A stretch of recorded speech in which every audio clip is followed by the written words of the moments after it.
तो जय हिंद, वंदे मातरम। प्यारे साथियों, बहुत बहुत स्वागत करता हूं आप सभी का एयरफोर्स नॉन कम्बाटेंट एग्ज़ाम 2026 से रिलेटेड टॉप 30 क्वेश्चनों की एक नई वीडियो में।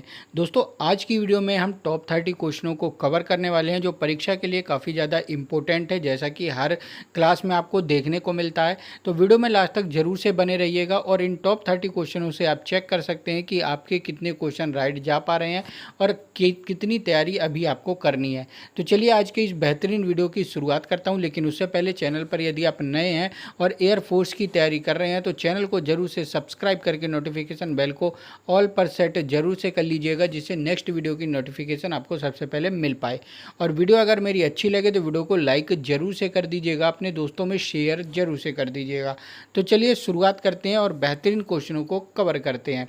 जैसा कि दोस्तों आपको पहले ही बता दूं कि एग्ज़ाम में आपको जीके के 15 क्वेश्चन देखने को मिलेंगे और आपको इंग्लिश के 15 क्वेश्चन देखने को मिलेंगे, यानी टोटल आपको 30 क्वेश्चन देखने को मिलेंगे। और इस 30 क्वेश्चन में से कम आपको 26 क्वेश्चन राइट करने हैं यदि सिलेक्शन लेने की बात कर रहे हैं, ठीक है। और उसी लेवल की आपको तैयारी करनी है। यदि मैं बात करूँ लेवल की तो 10th लेवल पर आपका एग्ज़ाम आएगा। ज़्यादा हार्ड क्वेश्चन नहीं आएंगे, करंट अफेयर से रिलेटेड क्वेश्चन आएंगे और ऐसे ही क्वेश्चन आपको एग्जाम में देखने को मिलेंगे। तो ये परेशान मत होइएगा कि क्वेश्चन किस तरीके से एग्जाम में आएंगे। जिस तरीके से मैं कवर करा रहा हूँ इसी तरीके से क्वेश्चन एग्जाम में देखने को मिलेंगे। बहुत हार्ड नहीं आता है पेपर आसान आता है। इंग्लिश बच्चे आसानी से निकाल ले जाते हैं, दिक्कत जीके में आ जाती है क्योंकि जीके बहुत कम पढ़ी हुई होती है और तैयारी बहुत कम हुई रहती है। तो यदि आपको जीके की बेहतरीन तैयारी करनी है तो प्लेलिस्ट चैनल पर बनी हुई है, जाकर हर एक वीडियो को देख लीजिएगा। जितनी चीज़ें कवर करा रहा हूँ उनको याद कर लीजिएगा, जीके आपका वहाँ से कवर हो जाएगा, ठीक है। तो चलिए शुरुआत करते हैं। पहला क्वेश्चन आप सभी आंसर देंगे कि किस मुगल शासक ने दीन इलाही धर्म को स्थापना करी थी। ऑप्शन में कौन सा राइट हो जाएगा? किस मुगल शासक ने दीन इलाही धर्म की स्थापना करी थी? देखिए, कई बार मैं आपको बता चुका हूं कि दीन इलाही धर्म की स्थापना किसने करी थी। सबसे पहले आपको याद रख लेना है, इसी शासक ने मेरे भाई मनसबदारी प्रथा की शुरुआत करी थी। किसकी? मनसबदारी प्रथा की शुरुआत किसने करी थी? इसी ने करी थी, ये आपको याद रख लेना है। दूसरा आपको याद रख लेना है इबादत खाना। इबादत खाने का निर्माण किसने करवाया था? इसी शासक ने करवाया था और इसको बंद भी इसी ने किया था। ये दोनों चीज़ आपको याद रख लेना है। क्वेश्चन एग्जाम में पूछता है कि इबादत खाने का निर्माण किसने करवाया था या इबादत खाने को बंद किसने करवाया था, तो बच्चे कंफ्यूज हो जाते हैं। तो आपको याद रख लेना है बनवाया भी इसी ने था और उसको बंद भी इसी ने करवाया था। दूसरा आपसे पूछ ले मेरे भाई कि दास प्रथा का अंत किसने किया था, तो दास प्रथा का अंत भी इसी ने किया था। यदि आपसे पूछ ले मेरे भाई सती प्रथा का अंत किसने किया था, तो अपने शासनकाल में सती प्रथा का अंत भी इसी ने किया था। दूसरा चीज़ आप याद रखेंगे, आपसे पूछ ले मेरे भाई जजिया कर किसने समाप्त किया था? जो ब्राह्मणों पर लगाया जाता था और जजिया कर को इसी ने समाप्त करा था। दूसरा चीज़ आप याद रखेंगे तीर्थ यात्रा कर, यानी जो तीर्थ पर यात्रा करने के लिए लोग जाते हैं उसको किसने समाप्त करा था उसके कर के लिए, तो याद रख लेना इसी शासक ने करा था, ठीक है। बहुत सारी चीज़ें एग्ज़ाम में पूछी जाती हैं। आपसे पूछेगा कि बुलंद दरवाजे का निर्माण किसने करवाया था, तो बुलंद दरवाजे का निर्माण इसी ने करवाया था, 1571 ईस्वी में करवाया था। और किस लिए करवाया था, तो गुजरात विजय के उपलक्ष्य में। किसके उपलक्ष्य में? गुजरात विजय के उपलक्ष्य में इसी ने क्या करवाया था? फतेहपुर सीकरी में बुलंद दरवाजे का निर्माण करवाया था, ठीक है। यदि आपसे पूछ ले सलीम चिश्ती की दरगाह कहाँ पर है, तो यहीं पर है मेरे भाई। कहाँ पर? फतेहपुर सीकरी में, आपको याद रख लेना है, ठीक है। तो ये सारे क्वेश्चन एग्जाम में बनते हैं। आपसे पूछ ले मेरे भाई आगरा का किला किसने बनवाया था, तो आगरा का किला भी इसी शासक ने बनवाया था। आपसे पूछ ले मेरे भाई इलाहाबाद का किला किसने बनवाया था, इसी ने बनवाया था इलाहाबाद का किला। आपसे पूछ ले मेरे भाई पंचमहल किसने बनवाया था, इसी ने बनवाया था। ये भी आपको याद रख लेने हैं और ऐसे क्वेश्चन एग्जाम में बनते हैं। अब देखिए, एक ही क्वेश्चन में तकरीबन मैंने 10 क्वेश्चन कवर कराए आए हैं। तो इसी तरीके से आपकी जीके तैयार होगी, आपको याद रख लेना है। साइंस के आपको ज़्यादा से ज़्यादा 2 से 3 क्वेश्चन एग्जाम में देखने को मिलेंगे, या ज़्यादा से ज़्यादा 1 से 2 क्वेश्चन हो सकता है। अब की बार दोस्तों 15 क्वेश्चन किया गया है, तो 2 से 3 क्वेश्चन, 3 से 4 क्वेश्चन आप देख सकते हैं। बाकी आपको हिस्ट्री, ज्योग्राफी और पॉलिटी यहीं से क्वेश्चन देखने को मिलेंगे। करंट अफेयर से 1-2-3 क्वेश्चन आपको देखने को मिलेंगे, यानी वेटेज करंट अफेयर्स का भी अच्छा होगा, और जीके, हिस्ट्री, ज्योग्राफी आपको जरूर से तैयार करनी है, ठीक है। और उसी के लिए दोस्तों हम इस सेट को लेकर तैयारी कर रहे हैं, ताकि एग्जाम में जिस तरीके से पेपर बनता है उसी तरीके से क्वेश्चन सॉल्व करके अच्छी से तैयारी कर पाएँ, ठीक है। तो यहाँ पर मैंने इस शासक के बारे में सब कुछ बता दिया कि दीन इलाही धर्म की स्थापना किसने करी थी। तो आपको याद रख लेना है, अकबर ने करी थी। ये इम्पोर्टेंट क्वेश्चन है, नोट जरूर से करिएगा। और अकबर से रिलेटेड ये जितने भी हैं, जैसे मनसबदारी प्रथा, इबादत खाना, दास प्रथा, सती प्रथा, जजिया कर, तीर्थ यात्रा कर हो गया, आपका बुलंद दरवाजा हो गया, अभी मैंने पंचमहल बताया, तो ये सारी चीज़ें किसने करी थी? ये सभी चीज़ें अकबर ने करी थी, आपको याद रख लेना है, ठीक है। बहुत इंपॉर्टेंट है, और ये चीज़ आपको जरूर से नोट कर लेना है। यदि मैं बात करूं यहाँ पर दीन इलाही धर्म की शुरुआत कब करी गई थी, तो याद रख लेना, इन्होंने दोस्तों 1582 ईस्वी में इसने दीन इलाही धर्म की शुरुआत करी थी। ये भी एग्जाम में बन सकता है, तो वर्ष भी आपको याद रख लेना है, ठीक है। चलिए नेक्स्ट आप सभी बताएंगे कि भारतीय राष्ट्रीय कांग्रेस की प्रथम महिला अध्यक्ष कौन थी। देखिए यहाँ पर ये क्वेश्चन मैं कई बार कराया हूँ। भारतीय राष्ट्रीय कांग्रेस से काफ़ी सारे क्वेश्चन एग्जाम में बनेंगे, जैसे स्थापना कब हुई थी, स्थापना किसने करी थी, प्रथम अधिवेशन कब हुआ था और कहाँ पर किया था, उसके अध्यक्ष कौन थे, और जनगण मन कब गाया गया था, वंदे मातरम कब गाया था, गांधी जी भारतीय राष्ट्रीय कांग्रेस की कब अध्यक्षता करी थी, गांधी जी किस अधिवेशन में शामिल हुए थे पहली बार, ठीक है, और जो भारतीय राष्ट्रीय कांग्रेस का विभाजन कब हुआ था, ठीक है, पूर्ण स्वराज की मांग कब करी गई थी, पहली महिला अध्यक्ष कौन बनी थी, या पहली भारतीय महिला अध्यक्ष कौन थी, और सबसे अधिक मतलब समय के लिए कौन अध्यक्ष बना था। तो ये सारे क्वेश्चन एग्जाम में बन सकते हैं भारतीय राष्ट्रीय कांग्रेस से, इंपॉर्टेंट है, आपको जरूर से याद रख लेना है। यदि मैं बात करूं यहाँ पर भारतीय राष्ट्रीय कांग्रेस की प्रथम महिला अध्यक्ष कौन थी, तो राइट आंसर आप सभी ए याद रखेंगे, एनी बेसेंट। एनी बेसेंट 1917 में, मैंने आपको बताया है कई बार कि 1917 में कलकत्ता का अधिवेशन हुआ था, और उस अधिवेशन में अध्यक्ष बनी थी, ये पहली महिला अध्यक्ष थी। यदि आपसे पूछे पहली भारतीय महिला अध्यक्ष कौन है, तो सरोजिनी नायडू का नाम आप याद रखेंगे। 1925 ईस्वी में ये बनी थी, जब कानपुर का अधिवेशन हुआ था, ठीक है। तो ये भी आपके लिए इंपॉर्टेंट हो जाता है। चलिए नेक्स्ट क्वेश्चन की बात करें। अगला क्वेश्चन है कि किस नदी को बंगाल का शोक के नाम से जाना जाता है। ऐसे क्वेश्चन एग्जाम में देखने को मिलेंगे। यदि मैं बात करूं कि बंगाल का शोक किस नदी को कहा जाता है, तो राइट आंसर ऑप्शन सी हो जाएगा, दामोदर नदी को दोस्तों बंगाल का शोक कहा जाता है। आपसे पूछ ले बिहार का शोक किसको कहा जाता है, तो कोसी नदी को बिहार का शोक भी कहते हैं। ब्रह्मपुत्र नदी की बात करूं तो ब्रह्मपुत्र नदी आपसे पूछ सकता है किस राज्य से भारत में प्रवेश करती है, तो आप याद रखेंगे मेरे भाई, ये अरुणाचल राज्य से भारत में प्रवेश करती है। कौन? अरुणाचल प्रदेश से, ठीक है, आप याद रखेंगे। और ब्रह्मपुत्र नदी ही मेरे भाई सुंदरवन डेल्टा का निर्माण करती है। किसका? सुंदरवन डेल्टा यहीं पर ब्रह्मपुत्र नदी से ही बनता है। दूसरी बात आप याद रखेंगे, आपसे क्या पूछ लेता है, माजुली द्वीप। माजुली द्वीप भी दोस्तों ब्रह्मपुत्र नदी के द्वारा बना हुआ है, जो विश्व का सबसे बड़ा द्वीप माना जाता है, ठीक है, आपको जरूर से याद रख लेना है। चलिए नेक्स्ट आप सभी बताएंगे यहाँ पर कि सम्राट अशोक किस वंश से संबंधित हैं। देखिए सम्राट अशोक की बात करूं तो ये किसका पुत्र था, ये पुत्र था बिंदुसार का। किसका पुत्र था मेरे भाई? बिंदुसार का पुत्र था।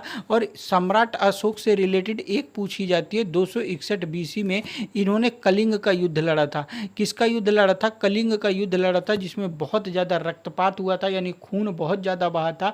और उसके बाद जब ये खून इसने देखा, कई सारे लोग मरे देखे, तो इसका हृदय पिघल गया, और उसके बाद इसने जीवन में कभी भी युद्ध करने की बात नहीं करी, और उसके बाद इसने बौद्ध धर्म अपना लिया। ये चीज आपको याद रख लेनी है, इसलिए कलिंग युद्ध एग्जाम में पूछा जाता है।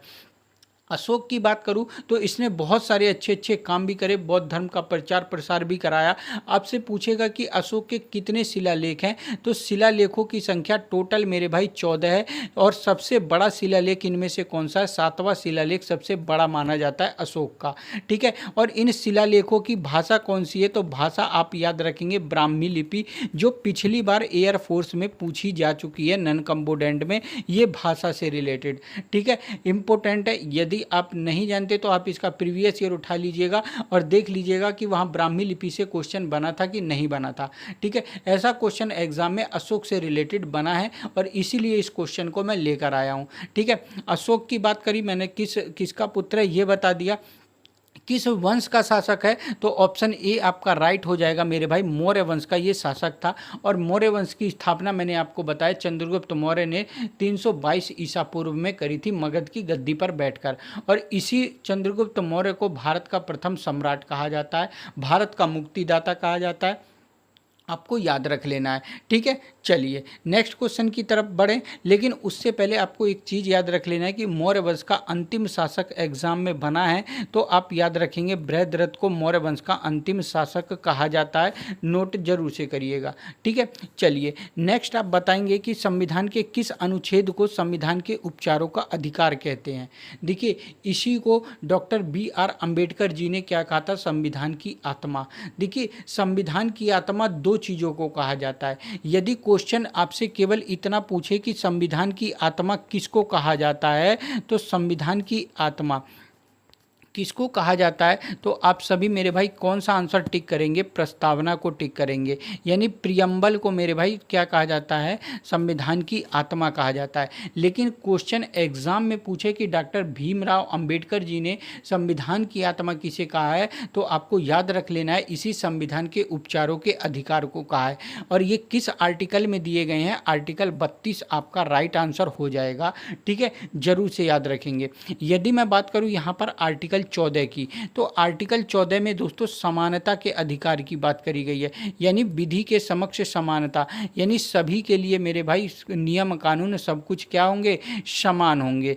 ठीक है, आर्टिकल 18 की बात करूं तो आर्टिकल 18 उपाधियों का अंत, यानी आप किसी भी देश से दूसरे देश से कोई भी उपाधि नहीं ले सकते हैं। ठीक है, और ना ही उसे अपने नाम के साथ आप जोड़ सकते हैं। ये चीज़ आर्टिकल 18 हमें बताता है।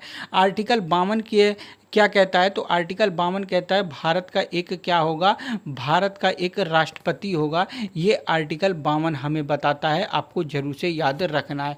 ठीक है, आर्टिकल 32 तो बहुत इंपॉर्टेंट है, जरूर से नोट करिएगा, संविधान के उपचारों का अधिकार।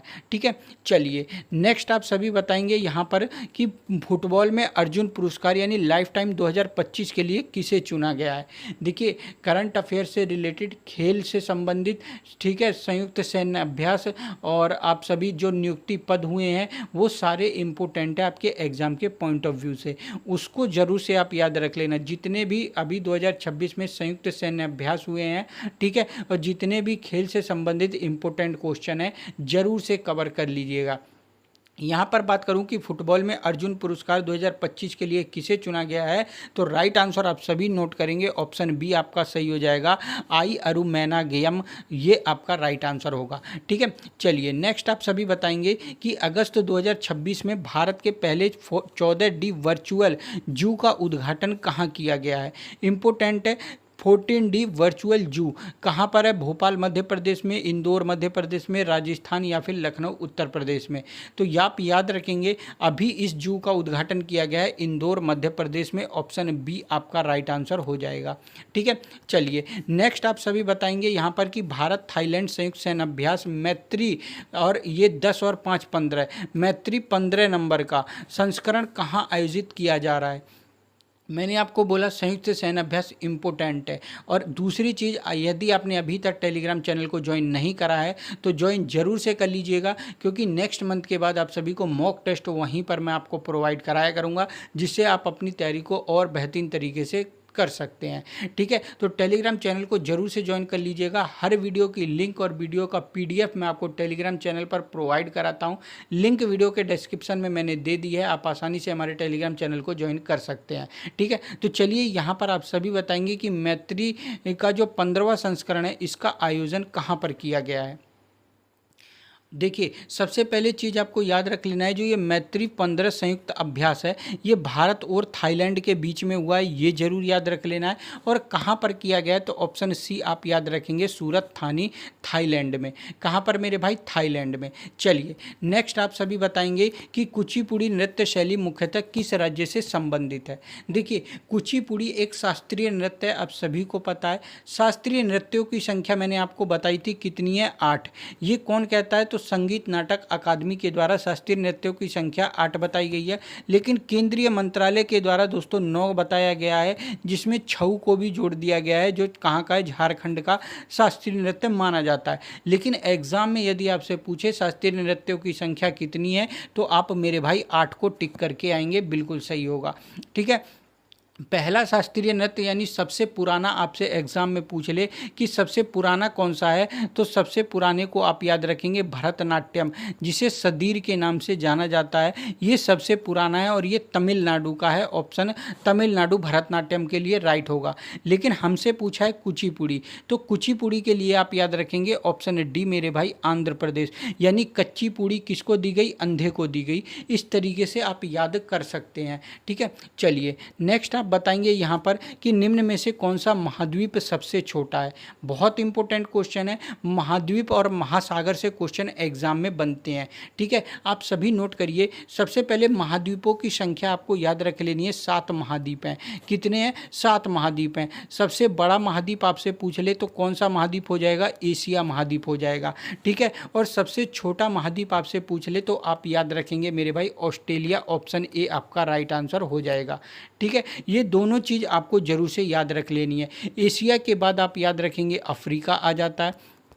ठीक है, अफ्रीका के बाद मेरे भाई उत्तरी अमेरिका आ जाता है। उत्तरी अमेरिका के बाद दक्षिण अमेरिका आ जाता है। दक्षिण अमेरिका के बाद अंटार्कटिका आ जाता है। शॉर्टकट में लिखता चल रहा हूँ, आप पूरी तरीके से लिख लीजिएगा। अंटार्कटिका में आ जाता है, उसके बाद यूरोप आता है, और यूरोप के बाद हमारा सबसे लास्ट में कौन सा, ऑस्ट्रेलिया आ जाता है, जो सबसे छोटा महाद्वीप है। ठीक है, ऐसे ही महासागर की बात करूँ तो सबसे बड़ा महासागर मैंने आपको बताया प्रशांत महासागर है, और सबसे छोटा महासागर मैंने आपको बताया था आर्कटिक महासागर है। ठीक है, तो ये भी आपको दोनों याद रखने हैं। चलिए नेक्स्ट आप सभी बताएंगे कि विश्व क्षय रोग दिवस कब मनाया जाता है। महत्वपूर्ण दिवस जो हैं उनको जरूर से याद रखिएगा, एग्जाम में एक क्वेश्चन देखने को मिलेगा। यदि मैं बात करूं विश्व क्षय रोग दिवस कब मनाया जाता है, तो हर वर्ष मेरे भाई 24 मार्च को ये मनाया जाता है। ऑप्शन बी आपका राइट हो जाएगा। ठीक है, चलिए नेक्स्ट आप बताएंगे कि पक्षियों के अध्ययन को क्या कहा जाता है। पक्षियों के अध्ययन को क्या कहा जाता है। देखिए, बहुत मेहनत लगती है क्वेश्चन को सेट करने में, ताकि आपको एकदम पेपर जैसी फीलिंग हो पाए, आपको पता चल पाए कि एग्ज़ाम में क्वेश्चन किस तरीके से पूछे जाते हैं और किस तरीके से आपको उसका आंसर देना होता है। तो सारी चीज़ें बनाने में बहुत ज़्यादा टाइम लगता है, और उस मेहनत के लिए हम कहते हैं कि वीडियो को एक लाइक ज़रूर से करा करिए, वीडियो को शेयर ज़रूर से करा करिए अपने दोस्तों में। इसके लिए कोई फ़ीस नहीं है, पेड कोर्स आपको बहुत मिलेंगे चैनल पर। आप यूट्यूब पर जाइएगा, जहाँ पर सेम चीज़ें पेड कोर्स में आपको पढ़ाई जाती हैं। यहाँ पर मैं बिल्कुल फ्री ऑफ कॉस्ट लेकर आता हूँ, लेकिन उसके लिए फ़ीस क्या लेता हूँ, केवल एक लाइक और शेयर, तो ज़रूर से आप कर दीजिएगा। ठीक है, चलिए पक्षियों के अध्ययन को क्या कहा जाता है, तो यहाँ पर सबसे पहले हम एंटोमोलॉजी की बात करें तो एंटोमोलॉजी में हम मेरे भाई कीट पतंगों का अध्ययन करते हैं। किसका अध्ययन करते हैं, कीट पतंगों का अध्ययन करते हैं। नेफ्रोलॉजी में हम किसका अध्ययन करते हैं, गुर्दे का यानी लीवर का अध्ययन किया जाता है। और पक्षियों का अध्ययन ऑर्निथोलॉजी में किया जाता है। ऑप्शन आपका सी राइट हो जाएगा। डर्मेटोलॉजी की बात करूं तो डर्मेटोलॉजी में हम मेरे भाई त्वचा का अध्ययन करते हैं। किसका अध्ययन करते हैं, त्वचा का अध्ययन करते हैं। तो इस क्वेश्चन का राइट आंसर क्या हो जाएगा, ऑप्शन सी। पक्षियों का अध्ययन को क्या कहा जाता है, ऑर्निथोलॉजी कहा जाता है। ठीक है, चलिए नेक्स्ट आप बताएंगे कि विद्युत आवेश का एसआई मात्रक क्या है। वोल्ट है, कूलाम है, केल्विन है, वॉट है। तो याद रख लेना, विद्युत आवेश का एसआई मात्रा कूलम्ब कहा जाता है। ऑप्शन बी आपका राइट होगा। नेक्स्ट आप बताएंगे कि विटामिन ए की कमी से कौन सा रोग होता है। देखिए, स्कर्वी रोग मैंने विटामिन सी की कमी से बताया था। एनीमिया रोग मैंने विटामिन बी12 की कमी से बताया था। ठीक है, बेरी बेरी रोग मैंने विटामिन बी1 की कमी से बताया था। और विटामिन ए की कमी से रतौंधी रोग हो जाता है, यानी नाइट ब्लाइंडनेस हो जाता है, रात में नहीं दिखता है। ठीक है, चलिए नेक्स्ट आप सभी बताएंगे यहाँ पर कि भारतीय संविधान में कितने मौलिक कर्तव्यों का उल्लेख किया गया है। देखिए, मौलिक कर्तव्य की बात करूँ तो ये भाग 4 क में आपको देखने को मिल जाते हैं। भाग 4 क में देखने को मिल जाते हैं संविधान के। ठीक है, दूसरी चीज़, मौलिक कर्तव्य रूस से लिए गए हैं, ये आपको याद रख लेना है। और यदि मैं बात करूं कितने मौलिक कर्तव्य हैं, तो ऑप्शन डी आपका राइट हो जाएगा। 11 मौलिक कर्तव्य हैं। पहले कितने थे? 10 थे, लेकिन 11वां मौलिक कर्तव्य मेरे भाई 86वें संविधान संशोधन अधिनियम 2002 के द्वारा जोड़ा गया था। मतलब 2002 में एक संशोधन लाया गया, 86वां संशोधन अधिनियम, जिसके द्वारा 11वां मौलिक कर्तव्य हमारे संविधान में जोड़ा गया है। इसमें क्या बोला गया है? तो 11वें मौलिक कर्तव्य में 6 से 14 वर्ष के आयु के जो बच्चे हैं उनके लिए शिक्षा की बात करी गई है, उनके पालन पोषण की बात करी गई है। ये किस में करी गई है? 11वें मौलिक कर्तव्य में। ठीक है, चलिए नेक्स्ट आप बताएंगे कि भारतीय अंतरिक्ष कार्यक्रम का जनक किसे कहा जाता है। देखिए, एपीजे अब्दुल कलाम की बात करें तो इन्हें हम मेरे भाई मिसाइल मैन के नाम से जानते हैं। ये क्वेश्चन एग्जाम में बन सकता है, आपको याद रख लेना है। मिसाइल मैन किसे कहा जाता है? तो एपीजे अब्दुल कलाम को कहा जाता है। राकेश शर्मा कौन थे? तो राकेश शर्मा अंतरिक्ष की यात्रा करने वाले पहले भारतीय माने जाते हैं। ठीक है, होमी जे भाभा, इन्हें परमाणु कार्यक्रम का जनक कहा जाता है। क्या कहा जाता है? परमाणु कार्यक्रम का जनक कहा जाता है इनको, होमी जे भाभा को। ठीक है, यदि मैं बात करूं कि अंतरिक्ष कार्यक्रम का जनक किसको कहा जाता है, तो विक्रम साराभाई को कहा जाता है। आपको याद रख लेना है। अब ये विक्रम साराभाई कौन है? तो ये इसरो के संस्थापक हैं। किसके? Indian space research organisation. ISRO की फुल फॉर्म एग्जाम में पूछी जा सकती है, आपको याद रख लेना है। इंडियन स्पेस रिसर्च ऑर्गेनाइजेशन इसकी फुल फॉर्म है। इसकी स्थापना की बात करूं तो 15 अगस्त, कब मेरे भाई? 15 अगस्त और 1969 ईस्वी में इसकी स्थापना करी गई है। और कहाँ पर करी गई है? तो बेंगलुरु कर्नाटक में। इसका हेडक्वार्टर कहाँ पर है? बेंगलुरु कर्नाटक में है, आप याद रखेंगे। ठीक है, संस्थापक कौन है? तो विक्रम साराभाई, मैंने अभी थोड़ी देर पहले बताया। ठीक है, चलिए नेक्स्ट आप बताएंगे कि अंतर्राष्ट्रीय योग दिवस कब मनाया जाता है। इम्पोर्टेंट है। देखिए, जो आज का मैं वीडियो लेके आया हूँ, जो आज की क्लास लेके आया हूँ, इसमें ऐसे ही क्वेश्चन आपको एग्जाम में देखने को मिलेंगे। देखिए, कुछ क्वेश्चन थोड़े से मॉडरेट होंगे, कुछ क्वेश्चन सिंपल होंगे। ज़्यादातर क्वेश्चन आपको सिंपल देखने को मिलेंगे। ठीक है, और एक आध क्वेश्चन आपको मॉडरेट देखने को मिलेंगे जो थोड़े से हार्ड होंगे, पर उतने भी हार्ड नहीं होंगे कि आप उनको सॉल्व ना कर पाएँ, आप उनका आंसर ना दे पाएँ। ठीक है, तो परेशान बिल्कुल नहीं होना है, चीज़ों को बढ़िया तरीके से पढ़ना है ताकि एग्ज़ाम में क्वेश्चन ज़्यादा से ज़्यादा आप अटैम्प्ट कर पाएँ। चलिए, अंतर्राष्ट्रीय योग दिवस की बात करें तो राइट आंसर आप याद रखेगा, हर वर्ष 21 जून को अंतर्राष्ट्रीय योग दिवस मनाया जाता है। यदि मैं बात करूं इस वर्ष 2026 की इसकी थीम क्या थी, तो स्वस्थ आयु के लिए योग। क्या याद रखेंगे? स्वस्थ आयु के लिए योग इसकी थीम थी। ठीक है, आप जरूर से नोट कर लेना क्योंकि योग ये थीम भी पूछी जा सकती है।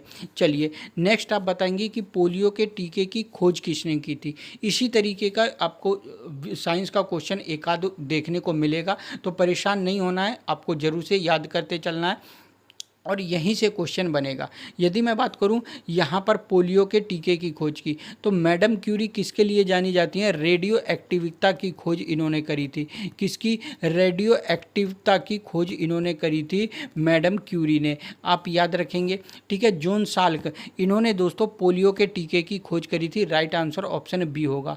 लुईस पास्चर के लिए आप याद क्या रखेंगे? तो इन्होंने मेरे भाई रेबीज के टीके का खोज करा था। रेबीज टीके का खोज जो कुत्ते काट लेते हैं और रेबीज नामक बीमारी हो जाती है, तो उसके टीके की खोज लुईस पाश्चर ने करी थी, आप याद रखेंगे।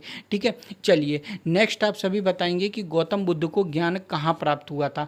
ये क्वेश्चन भी बनता है। गौतम बुद्ध का जन्म मैंने आपको कई बार बताया है कि कहाँ पर, लुम्बिनी में हुआ था। ठीक है, इन्होंने सबसे अधिक उपदेश कहाँ पर दिए हैं, श्रावस्ती में। इनकी मृत्यु कुशीनगर में हुई थी और अंतिम उपदेश भी इन्होंने कुशीनगर में ही दिया था। लेकिन मैं बात करूं कि ज्ञान की प्राप्ति, तो ऑप्शन ए आप याद रखेंगे, बोध गया में ज्ञान की प्राप्ति हुई थी, साल के वृक्ष के नीचे। ठीक है, चलिए नेक्स्ट आप बताएंगे कि रविन्द्रनाथ टैगोर को किस वर्ष में नोबेल पुरस्कार से सम्मानित किया गया था। बहुत इंपॉर्टेंट है, आपसे पूछेगा कि भारत के प्रथम व्यक्ति कौन है जिन्हें नोबेल पुरस्कार मिला था, तो रविन्द्रनाथ टैगोर बिल्कुल सही हो जाएगा। और इन्हें किसके लिए मिला था, तो गीतांजलि साहित्य के लिए इन्हें नोबेल पुरस्कार मिला था। पुस्तक भी पूछ सकता है और पूछ सकता है किस क्षेत्र में मिला था, तो साहित्य के क्षेत्र में। और किसके लिए, गीतांजलि के लिए। दोनों चीज़ आप याद रखेंगे। और कब मिला था, तो 1913 बी आपका राइट आंसर हो जाएगा। ठीक है, चलिए नेक्स्ट अब यहाँ से हम इंग्लिश के कुछ क्वेश्चनों को कवर करेंगे डेली की तरह। और आज के इंग्लिश के क्वेश्चन कुछ बढ़िया है, तो आपको जरूर से देखने हैं लास्ट तक। ठीक है, चलिए select the most appropriate option to fill in the blank.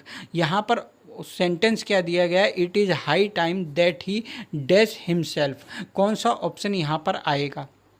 देखिए, इट इज़ हाई टाइम की बात कर रहा है। इट इज़ हाई टाइम का मतलब होता है, मतलब यही सही समय है डू समथिंग, कुछ करने की।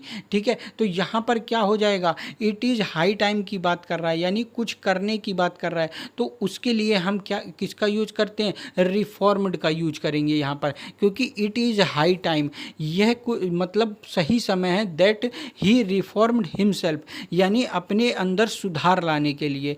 तो जब भी हम अभी तुरंत की बात करेंगे, डू समथिंग की बात करेंगे, तो ऐसे वर्ड का वहाँ पर यूज़ करते हैं। जैसे मैं कह दूँ you went to showroom, it is high time that you went to showroom, या it is high time that I bought some cars.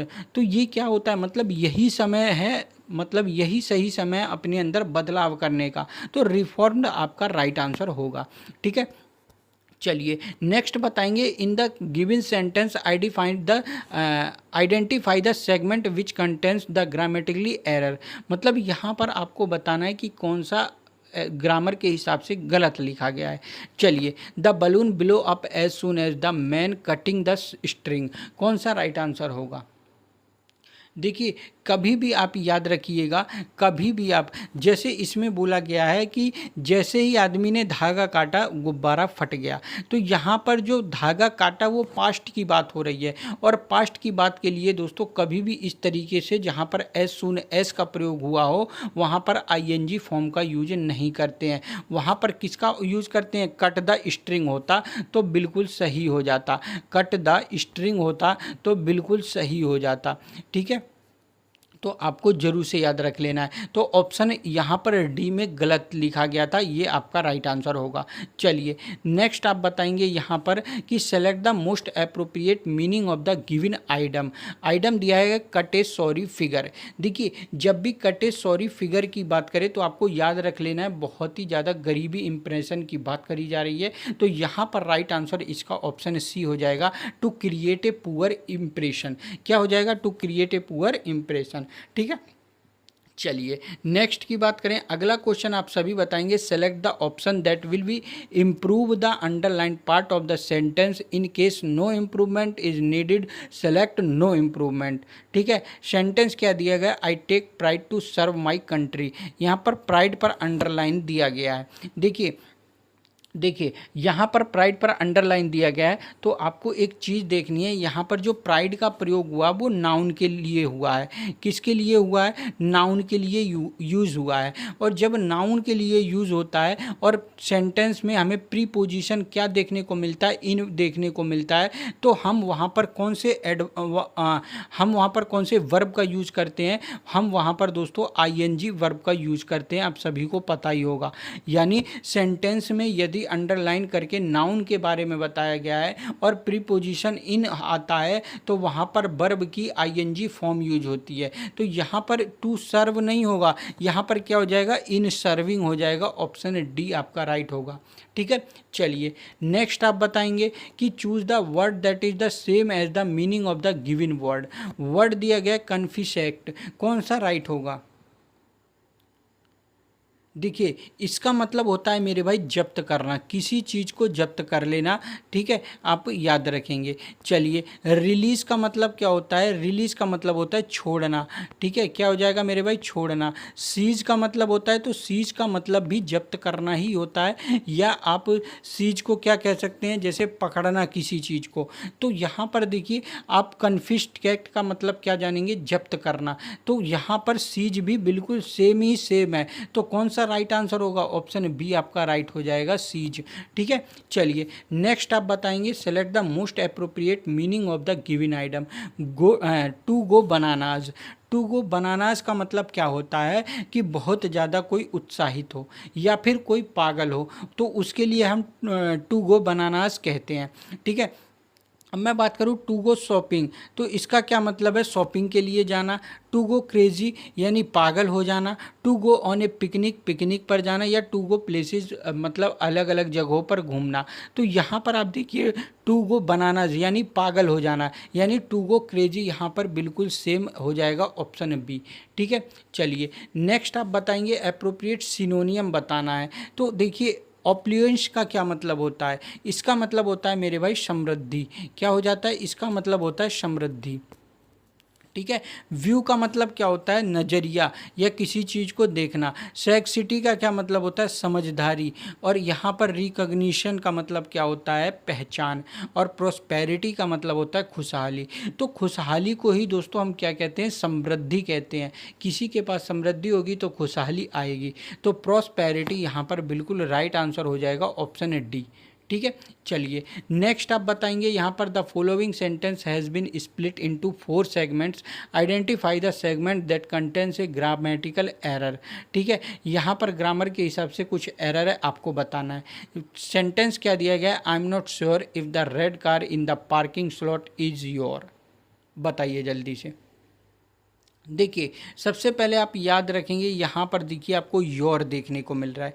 Your क्या है? एक पोसेसिव एडजेक्टिव है। क्या है मेरे भाई? पोसेसिव एडजेक्टिव है। ये आपको याद रख लेना है। योर को किस रूप में यूज किया गया है? पोसेसिव एडजेक्टिव के रूप में। और यहाँ पर हमें अधिकार की बात कर रहा है कि I am not sure if the red car in the parking slot, यानी पार्किंग में जो रेड गाड़ी खड़ी है मैं उसके लिए श्योर नहीं हूँ कि वो आपकी है। तो जब भी दोस्तों इस तरीके से अधिकार बताने की बात करी जाए तो वहाँ पर हम योर का प्रयोग नहीं करते हैं, वहाँ पर हम किसका प्रयोग करते हैं? योर्स का प्रयोग करते हैं। जब भी अधिकार की बात करी जाए तो वहाँ पर हम योर का नहीं योर्स का प्रयोग करते हैं, आपको याद रख लेना है। ठीक है, तो यहाँ पर ऑप्शन डी में एरर दिया गया था, ऑप्शन डी आपका राइट हो जाएगा। ठीक है, चलिए नेक्स्ट आप बताएंगे select the most appropriate option to fill in the blank. Ramu went with his friends on a trip to new path. कौन सा राइट हो जाएगा? देखिए डिटरमाइन की बात करूँ तो डिटरमाइन का मतलब होता है मेरे भाई किसी चीज़ को तय करना। क्या कह सकते हैं? तय करना डिटरमाइन को कहा जाता है। डिप्लॉय का क्या मतलब होता है? तैनात करना। ठीक है, यदि मैं इन्वेंट की बात करूँ तो किसी चीज़ का आविष्कार करना, और यदि मैं एक्सप्लोर की बात करूँ तो किसी चीज़ को खोजबीन करना। तो यहाँ पर क्या टेंस में बोला गया है कि Ramu went with his friends on a trip to explore new paths, यानी नई चीज़ों के नए रास्तों को खोजने के लिए रामू अपने दोस्त के साथ एक ट्रिप पर गया। ठीक है, तो एक्सप्लोर बिल्कुल आपका राइट आंसर हो जाएगा, ऑप्शन डी, ना कि इन्वेंट। इन्वेंट होता है किसी चीज़ का आविष्कार करना, आप याद रखेंगे। ठीक है, चलिए आज की वीडियो का लास्ट क्वेश्चन है और ये पैसिव वॉइस में चेंज करना है। आपको बताना है कौन सा राइट आंसर हो जाएगा, और इसका आंसर आप सभी मेरे भाई कमेंट करके बताएंगे। और वीडियो अगर मेरी अच्छी लगी हो तो लाइक ज़रूर से कर देंगे, वीडियो को शेयर जरूर से कर देंगे। सुबह 8 बजे आपको क्लास देखने को मिल जाती है, तो 8 बजे ज्वाइन जरूर से कर लीजिएगा। इम्पोर्टेंट क्वेश्चन मैं आपको कराता रहता हूँ। तो चलिए मिलूंगा नेक्स्ट वीडियो में, तब तक के लिए जय हिंद, वंदे मातरम साथियों।